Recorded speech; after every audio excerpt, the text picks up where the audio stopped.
ধৈর্য যেন আমাকে গিলে খাচ্ছে, তারপরে ধৈর্য ধরে কাজ করছি গাইস।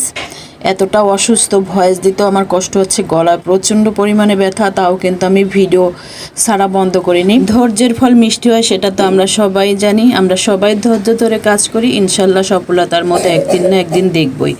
যাই হোক, আসসালামু আলাইকুম এভরিওয়ান, সবাই কেমন আছেন? আশা করি সবাই ভালো আছেন। আমিও আল্লাহর রহমতে অনেক অনেক ভালো আছি। আবারও আমার সংসারের টুকিটাকি ভিডিও নিয়ে আপনাদের মাঝে হাজির হলাম। এখানে হচ্ছে আমি হলুদ মরিচের গুঁড়া মশলা কষিয়ে এখানে লাউটা বসাই দিছি। লাউটা ভালো করে নেড়ে চেড়ে তারপরে এখন আমি ঢেকে দেবো, পানি দিয়ে দিয়েছি। আর বাহিরের ওয়েদারটা গাইস অনেক সুন্দর ছিল, এত পরিমাণে বৃষ্টি হচ্ছিল যা বলার বাহিরে। যাই হোক, আবার রান্না করে আমি চলে আসলাম। ইলিশ মাছ ভাজি করব। ইলিশ মাছটা ভালো করে হলুদ মরিচ লবণ দিয়ে ভালো করে মেখে নিচ্ছি। আর ইলিশ মাছটা আমি গাইস আজকের সরিষার তেল দিয়ে রান্না করছিলাম, ইলিশ মাছ ভাজতে দিয়েছি। আর ফ্লেভারটা এত সুন্দর আসতেছিল যা বলার বাহিরে। তাই ইলিশ মাছ একদিক ভাজা হয়ে গেছে, অন্য দিকটা আমি এখন উল্টাই নেব। এই যে গাইস আমার কিন্তু মাছটা উল্টানো হয়ে গেছে। আর এখানে আমি হলুদ মরিচের গুঁড়া, পেঁয়াজ সব ব্লেন্ডার করে নিয়েছি।